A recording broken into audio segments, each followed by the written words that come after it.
Hello and welcome to the Wing Chun Qigong channel. My name's Jordan Del Grand. I am cooking lunch for the kids today, but I thought I'd do a video whilst I'm doing that about Sun and Dao. And you can join in if you like. Uh, the more I look at the Sun and Dao and Wing Chun in general, um, the more I study meditation across many different arts, um, the more things become honed. And what begins to happen, much like what Bruce Lee said, you take what works and discard what doesn't. So as you work through things, you are sometimes told things from your teacher, you're possibly read things in books, you've seen things online. Maybe it's something you've come up with as well. Do you know what I mean? Um, and whatever that may be, uh, the idea is you really want to get the right teaching, and then you have the right understanding, and then you practice that. Then via that practice, it begins to go through, say, the um, with your brain, the big hemispheres of the brain. They start like learning that thing. And then in the center of the limbic system, when things start getting embedded, they become habitual. And when it's habitual, just like driving, you can drive and you can talk to someone, you can still drive. Sometimes you might be driving and you go off in a bit of a daydream, and then you snap out of it and you're like, oh, but you're still driving, right? Hopefully that doesn't happen to you too often. But there's an example of the habitual energy kicking in, that you can just do that thing because you've done it repetitively. You've done it so many times. So if you look at what I said before, why it's so important, if you get the wrong teaching and you then start practicing, you will start embedding the wrong thing, and then you have to undo that eventually. Also, if you get the right teaching, but you misunderstand it, and then you practice that, same problem. So it has to be the right teaching, the right understanding, and then the right practice. And right practice means continuous practice. So I'm going to give you a few little pointers with Sun and Dao that are the right teaching, which is my job. The right understanding is your job, and the right practice is also your job. If, for example, you took the courses or wanted to do a one-on-one session with me, that would be different. Then I could assist you because you could query me back and I could see if you had the right level of thinking and you've got the right understanding. And then also I can visually see you practice and those sorts of things. So that's why the student teacher relationship is so important. Sorry, just checking the food. Now, with that, if we look at Sil and Dao, uh, people ask, why is it done slowly? You know, simply doing it slowly doesn't produce results. So you have to do the right things, and in order to really put your mind on it, it's done slowly. So you can really, in a sense, accentuate what you're looking for. If we go to what I believe that Sunim Dao is a type of meditation, and we also go back through the roots to a Dharma or Bodhidharma, whether it existed or not, who knows. But out of the tales from those things, there's an essence of truth. Just like the Monkey Magic. I don't know. I used to watch that as a kid. I've got the books up there and read them. They've got essence of truth in it because the guy, oh, sorry, I didn't say guy. The teacher or master who wrote that was a Zen master, an enlightened being, who then embed those enlightened stories into a novel, right? Into a story that could pass from generation to generation, so that his enlightened teachings wouldn't die, but they're hidden within the story. So too with the Hercules story, they have hidden within it the energetics that you go through if you do correct cultivation of body and mind. I don't want to get into trouble, but there's other stories that have hidden messages within them as well. But I won't mention them because people may get offended. So too with Wing Chun, it has its own fables, its own stories of snake and crane and the five ancestors and all these sorts of things. A lot of these I don't believe are true, just so you're aware, but the essence of truth within them I have extracted out of them, but I didn't extract it out because of reading it, so to speak. I was taught something else, a technique, a specific technique that I practiced. And then the habitual energy kicked in, and that creates the cultivation. And then there's an understanding, a realization within you, oh, it's this, right? And then you'll have multiple realizations. And then when you go back and you read these stories, that level of insight is within your mind now. So when you read the story, you can connect with the level of understanding that's within it. If you don't have that level of insight, then you don't pick up on that on the story. That's what I mean by it. So Silnam Dao is like that as well. If you don't have the level of insight, it doesn't matter what the stories are or what people have said and this and that. It's not yours. It's just something that's out there. So in order for you to gain that level of insight, you need to practice the right techniques. Those techniques, give me a sec, just doing the source.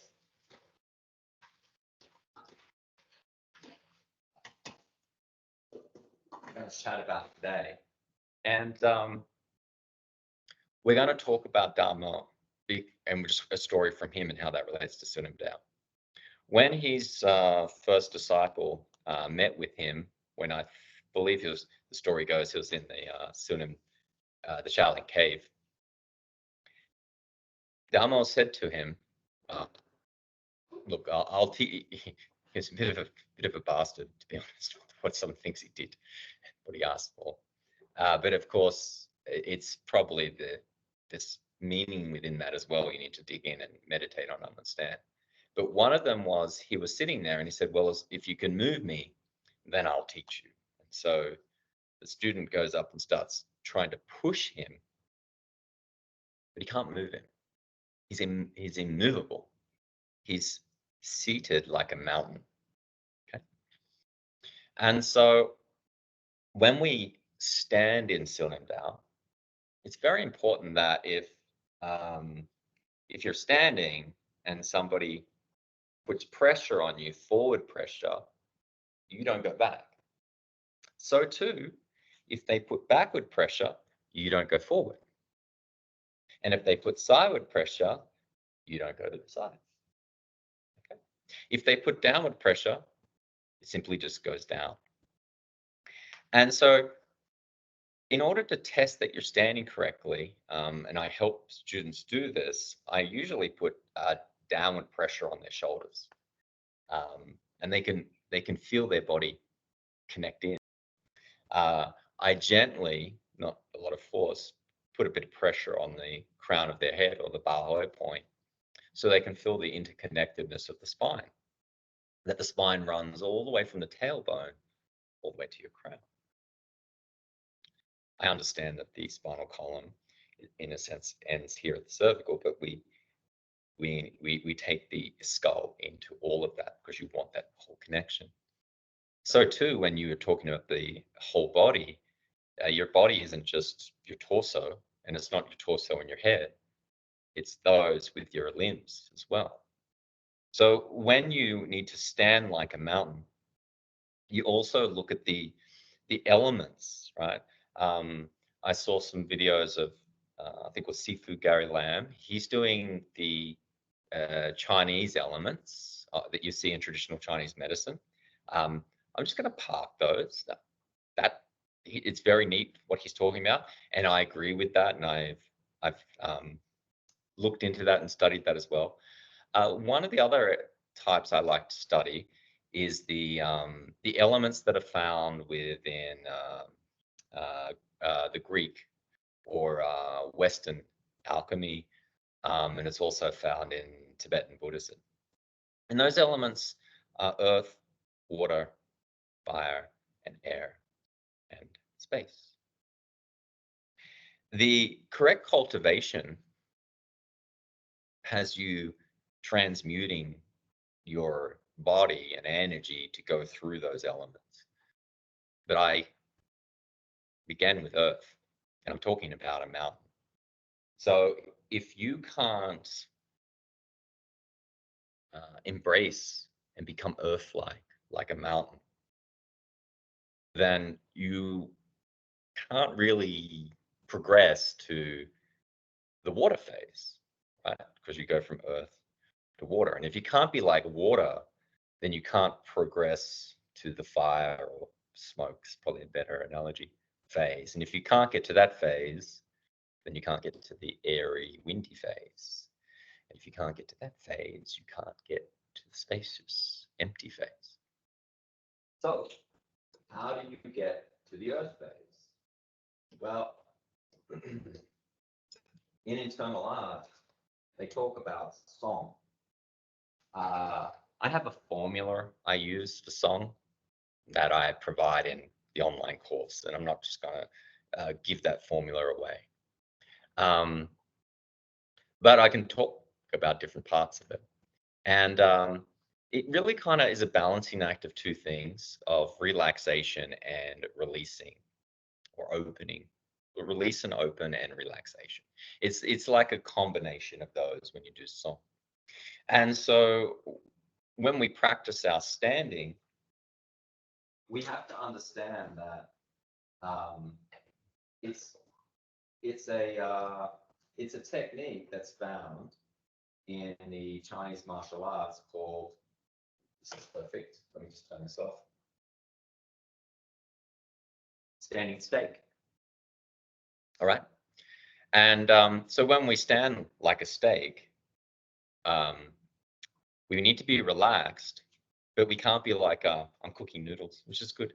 I can't be like a floppy noodle, because if I was like a floppy noodle, I need to test now.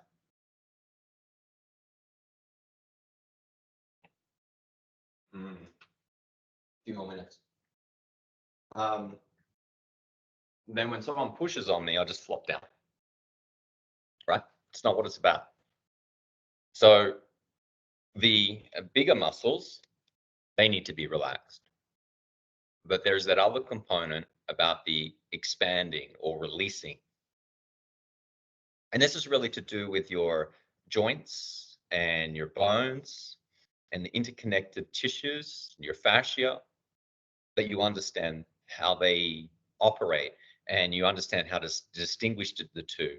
How can I operate movement without physical tension? And so what you need is, it's body awareness. You need interior reception. You need to understand inside your body very well. Now, there's one hint. The other is the meditative component. To get to the meditative component it's really about mind, okay? But since body and mind are one, if you don't have the right body component, it doesn't create the right foundation to set you up for the meditative component. So when I speak of these things, of standing or sitting like a mountain, it's very important. It allows you to find that stillness. To find the stillness of mind, you need to tap in and find that stillness of body. If your body has aches and pains, your mind's just going to go to those places. and you'll be a bit erratic. So with this, laying down is the easiest because you can just drop everything. We don't have to worry so much about what song if you're laying down because you're just dropping everything. But the problem with laying down is that it's easy to fall asleep. So maybe you want to lay in an inclined position and assist. Then there's seating, and seating's great. And you don't need to do sit like a pretzel or anything like that. The only important thing is your spine. Your spine needs to be, I'm going to say aligned. I don't want to say straight because people might do something like that or up like a soldier, chest up. It's not about that. It's about actually when this is why I put pressure on the crown. If you're seated and you can even put a bag of rice on your head or something like that, you can feel the interconnectedness of your spine. So even like movements swirling around, but I'm doing it from my core. I'm swirling my core, and it's like I'm whipping my spine. Okay, and then I can have that sensation, and I have that what's this alignment of spine. What's really important with this, especially with internal martial arts or martial arts, is your core work. You can't just, well, people might disagree with me. Go, oh well, I'm just going to do standing and that will solve everything. It's not about that. There's other components and functional movements you need to do very well. So in the courses I give functional movements, and people, let's say there's 7 moves. That's just an example. This one I recently gave. People might be good at 4 of them, and the other 3 they're like, I just can't do it. It's really, so it points them. You see, you're weak here. You need to focus on that and make that strong. You need to make that more flexible. You need to open that area up. Opening up is a key component of the Yi Jin Jing. Hence why I begin with the Yi Jin Jing work to open people up. Simply just standing and not doing the opening work, although the standing does open you up, don't get me wrong, you can be much quicker if you do Yi Jin Jing principles. So just something to keep in mind. Now the other is, this is probably, well, where I learned it, where I've seen it the most, it's probably from the Choi Shong Tin school.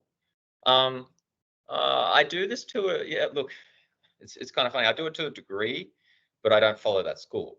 I have all these other things involved. But the idea of when they talk about to raise up the anus, it's just your pelvic floor. So if you can connect your pelvic floor, you'll notice that you become one unit, and it makes a person, if they bear hug you and try and lift you or even push you around, it makes it harder for them to do that. And so this is a neat little technique that you do. You put it on, and you're beginning to get yourself like a mountain. This is only the base component. When you put that on, it connects your pelvis to your, like your torso and pelvis become connected, and also your legs get connected to that. That's why it's harder to move you, because your legs are so like the thickest, heaviest muscles in body, right? And so that lower part, your core. That's why the Wing Chun is so great for ladies, or if they say a smaller man, because they learn to move from their core instead of, doing flimsy punching, just with their wrists or just here. Not that, or like, we see people flailing, right? You want that sort of from the core. Say too, if a big man learns to hit from the core, he's a real danger, right?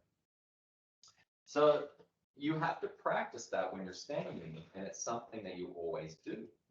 When you know how to do it later on, when you move around, you have to be able to move around with that on. But that's only the bottom component. We did speak about the whole spine. So there's a part there where you can also use your belly appropriately with the pelvic floor, that the lumbar is correct. There's no such thing as tucking the tailbone or anything like that, or using Ming Point to do blah blah. If you do these things, you're probably going to wreck your back. So if anyone's teaching you that, just park it. Don't do that. You really want to look at a power lifter. How does a power lifter lift a bar with a whole bunch of heavy weights on it, right? Nobody's as strong as the power lifter, if you really look at it, right? Or those strong men. That's why they're called strong men. Watch how they move. You know, there's a part where they interconnect things before they lift it. That's what this is about. From the physical component, I'm not talking anything about energy or mind. I'm talking about the mountain. I'm talking about earth. I'm talking about your body. The other is up here at the thoracic. Um, you know, they sometimes say hollow the chest and things like that. Don't do things like that. You should simply stand naturally. You don't have to puff up your chest, but your shoulders should be naturally rolled back and down. People today who are on their phones all the time have an arch like this and their shoulders forward. If you're like that, you're going to have to bring that back. Okay. So when I say down, you might go down like, no, you have to bring it back. And this creates a natural opening of the chest.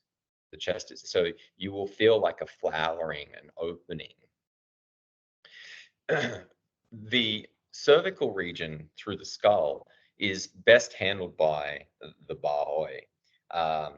You can picture there's a balloon above you with a string that's gently lifting you up. You don't want to push up because then see how it causes tension on my scalenes and so forth. You simply want that inner lifting up. You could also picture you've got little pixies, the pixies take you up. And what happens is your chin gently comes in. It creates this natural alignment of spine from the base to the top. I've given you each one of those components now. If you connect all of those components together, and then when a person puts pressure on you, you do your best to maintain those components. You're not doing your best to push against them or trying at any stage now to redirect energy. You're simply just trying to raise up. So you see, if you relax the body, but you raise up this centerpiece, we're doing song. There's more to it, a lot more, but you've got to start somewhere. And as they put pressure in on you, you have to use your intention or your yi. The more pressure they put on, the more you have to raise up. And it will redirect that pressure down to the floor. So when you're doing your Sil Lim Dao and there's nobody putting a lot of pressure on you, you don't have to raise up a lot. You're just raising up enough that it keeps dropping any tension. That you understand that you've set your yi. I've set my yi like putting the foot on the gas pedal. I've set it to this. I'm going 10 k's an hour. I'm going 20. But then someone puts a lot of pressure on you. I've got to ramp it up 40, 50, 60. I ramp up my yi. I ramp up my intention. I ramp up my mind energy to raise that up at the same time relaxing. You will feel within you there is this innate connection. To learn how to do this properly, why you stand like that, you need to understand the 6 harmonies. Maybe I'll do a video like that and break it all down. But that's the answer. 6 harmonies is the answer to this little, I don't want to call it a trick, but it's like a trick in a sense, but it's just a redirection of energy. And there was, I've forgotten the name now. I'll have to grab it and get the book, but there was a girl who had this skill in, you know, the 19th century or something throughout America, and she used to travel around and men would push on her and she'd have her hands out and they'd push and they wouldn't be able to push her over. But she didn't know how she was doing it. Later on, she went and did a degree in physics and then mapped it all out and realized it's just a type of physics, right? She also did a chair trick. The chair trick looks really lame. When you see it, you can be like, yeah, obviously. How you can see it's to do with counterweights and counterbalance. And when you put your hands out and someone pushes against you, the trick, in a sense, is she redirects her hands up. She raises up. So When she raises up, it redirects their energy through her spine down to the floor. So it doesn't matter really how much you push on them. So, have a look at that. That in itself, that's not martial arts. And it's really just you know what, you could teach someone that in 10, 15 minutes. You know what I mean? It's not like this hard to learn skill. But you do need to know it for when you stand, because that's what you're, in a sense, that's what you're doing. You're putting that little trick on, and you're keeping it on. Um, and then from that space, you will notice that your body, you stand like a mountain. And when you're standing like a mountain, then it frees you up to do other things. That frees up your mind to be able to move into this meditative state, which I don't have time to talk about right now, which I plan to, but I'll talk about that on the next one. But why don't you have a little play around with that when either you're just doing standing state, maybe you're holding the urn, maybe you're doing your Silnam Dao. It doesn't really matter. But I'll give you a little hint that you need to balance attention with awareness. Just as your body balances the opening with relaxation, your mind balances attention with awareness. You can't be honed in on one little thing, because if you're in a fight, if you're honing in on one little thing, you've lost all your peripheral vision, that they can take you out from the legs, they could throw something from the side, a hook punch, or all sorts of things, right? That's why you need that, what Miyamoto Musashi in the Book of Five Rings, he talks about soft eyes. So when you when you practice Silnim Dao, you also need soft eyes. So there's, anyway, so many different pieces, and I have to probably create many videos to teach each one of those, which is what I do online anyway, and in much detail, and not just off the cuff like this. And you can now, if you're watching this, you can go, oh, well, I'll just practice that until the next video. That's really the way to do it, by the way, in correct practice. You don't want all the information and try to do it all. You just want one thing, and you just practice that for a week. Have you got it? You nailed it? Learn something and add that on. Have you not got it? There's nothing more to learn right now.